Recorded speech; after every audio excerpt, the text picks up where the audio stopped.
पुरानी पेंशन की बहाली के मुद्दे पर आंदोलित सरकारी कर्मचारियों के व्यापक आंदोलन ने जहां प्रधानमंत्री नरेंद्र मोदी की टेंशन को बढ़ा दिया है, तो दूसरी तरफ एनडीए में भूचाल ला दिया है। और यही कारण है कि एनडीए के घटक दलों के साथ अब सीट शेयरिंग का फॉर्मूला जो है वो तय नहीं हो पा रहा है। दरअसल एनडीए के घटक दलों में अब दो फाड़ हो गई है और इसी के नाते से पुरानी पेंशन की बहाली के मुद्दे पर आंदोलित सरकारी कर्मचारियों की बड़ी जीत भी मानी जा रही है। आपको बता दें कि एनडीए के घटक दलों को बैठक के लिए राष्ट्रीय राजधानी दिल्ली बुलाया गया था और उनसे सीट शेयरिंग के फॉर्मूले पर बात की गई, लेकिन एनडीए के घटक दलों ने बीजेपी और जेडीयू के सामने इस बात का प्रस्ताव रख दिया कि हमें कम से कम 20 से ज्यादा सीटें चाहिए, वो फिर चाहे चिराग पासवान की पार्टी हो या जीतन राम मांझी की पार्टी हो या फिर उपेंद्र कुशवाहा की पार्टी हो। इसके अलावा तमाम जो राजनीतिक दल हैं वो सीधे तौर पर 20 से ज़्यादा सीटें मांग रहे हैं और उन्होंने इस बात का साफ तौर पर ऐलान कर दिया कि जब हम 20 से ज़्यादा सीटों पर चुनाव लड़ेंगे तब सम्मानजनक तरीके से सीटों को हासिल कर पाएंगे, क्योंकि अभी तक एनडीए के तरफ से जो घटक दलों को सीटें दी गई हैं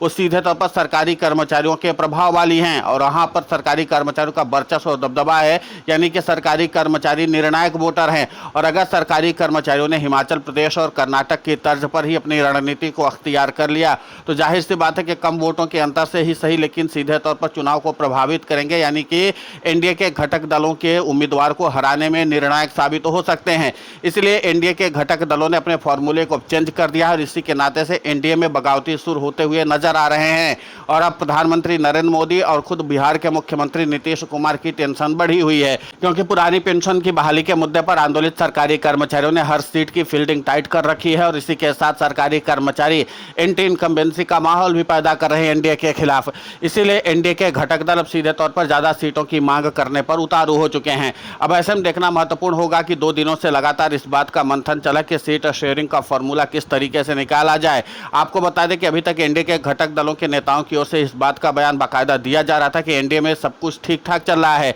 लेकिन अब एनडीए में कुछ भी ठीक नहीं चल पा रहा है, क्योंकि जितनी मांग एनडीए के घटक दल कर रहे हैं सीटों की उतनी मांगे अगर दे देते हैं तो फिर बीजेपी को भी बहुत ज्यादा कॉम्प्रोमाइज करना पड़ जाएगा। और इस बात को बीजेपी भी जानती है कि अगर हम 100 से कम सीटों पर चुनाव लड़ते हैं और सरकारी कर्मचारी अपना प्रभुत्व वर्चस्व दिखा देते हैं जिस तरीके से अन्य राज्यों में सरकारी कर्मचारियों ने दिखाया है, तो हमको भी बहुत बुरी तरीके से खामियाजा भुगतना पड़ जाएगा। दरअसल बीजेपी किसी भी हाल में बिहार में बड़े भाई की भूमिका में बने रहना चाहती है। बीजेपी को बात अच्छे से समझ में आती है कि अगर हम ज्यादा सीटों पर चुनाव नहीं लड़ेंगे तो फिर जाहिर सी बात है कि बड़े भाई की भूमिका में हम ज्यादा दिन रह नहीं पाएंगे और बीजेपी यहाँ पर बिहार में सीधे तौर पर डोमिनेट करना चाहती है अन्य राजनीतिक दलों को और इसलिए बीजेपी ने पूरी रणनीति बनाई थी। लेकिन अब सरकारी कर्मचारियों के बढ़ते प्रभाव ने बीजेपी की टेंशन को बढ़ा दिया है। माना जा रहा है कि इस मामले को डैमेज कंट्रोल करने के लिए सीधे तौर पर बीजेपी के राष्ट्रीय अध्यक्ष जेपी नड्डा को कमान सौंपी जाएगी कि आप किसी भी तरीके से पुरानी पेंशन की बहाली के मुद्दे पर आंदोलित सरकारी कर्मचारियों को लेकर के सबसे पहले एनडीए के घटक दलों को समझाएं कि किस तरीके से वो डैमेज कंट्रोल करने वाले हैं।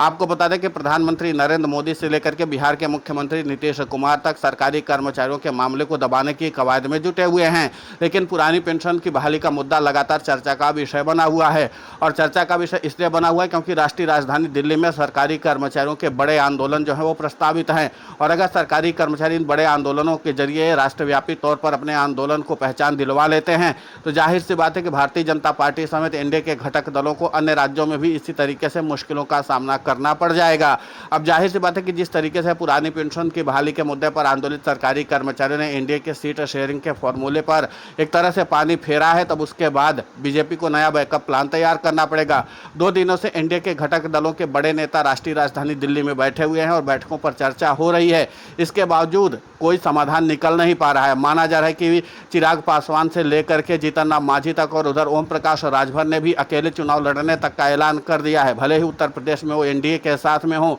लेकिन इसके बावजूद बिहार में भी वो अपनी जोर आजमाइश करना चाहते हैं। यानी सीटों के समीकरण के लिहाज से अगर देखा जाए तो बीजेपी को बहुत कम सीटें मिलने वाली हैं और एनडीए के घटक दल लगातार दबाव बना रहे हैं। यहाँ पर एक बात और गौर करने वाली बात है कि जहाँ पर बीजेपी के पास विकास का फॉर्मूला है तो वहीं पर एनडीए के घटक दलों के पास जातीय समीकरण का पूरा फॉर्मूला तैयार रखा हुआ है और इन सब के बीच में सरकारी कर्मचारियों का फैक्टर जाहिर सी बात है कि अब एनडीए के लिए टेंशन का सबब बनता चला जा रहा है। दूसरी तरफ क्या है कि पुरानी पेंशन की बहाली के मुद्दे पर आंदोलित सरकारी कर्मचारियों को लेकर के विपक्षी महागठबंधन जो है वो लगातार इस मामले को बुस्ट करने की कवायद में जुटा हुआ है। माना जा रहा है कि बहुत जल्द विपक्षी दलों के नेता पुरानी पेंशन की बहाली के मुद्दे को और भी ज़्यादा अपने चुनावी चुनावी रैली में हवा देते नजर आएंगे। और अगर पुरानी पेंशन की बहाली के मुद्दे पर राहुल गांधी, तेजस्वी यादव और कांग्रेस के राष्ट्रीय अध्यक्ष मल्लिकार्जुन खड़गे, कांग्रेस महासचिव प्रियंका गांधी वाड्रा अगर चुनावी रण में उतर जाती हैं और पुरानी पेंशन की बहाली के मुद्दे पर आंदोलित सरकारी कर्मचारियों को एक बार फिर से संबोधित करके ओपीएस बहाली का वादा कर देती हैं, तो जाहिर सी बात है कि पूरा चुनावी सिनेरियो बिगड़ सकता है। इसीलिए बीजेपी भी बैकअप प्लान तैयार कर रहे हैं, लेकिन उस बैकअप प्लान को अब पूरी तरीके से बट्टा लगा रहे हैं एनडीए के घटक दल। दूसरी बात यह कि बीजेपी यूनिफाइड पेंशन स्कीम को लेकर के पूरी तरीके से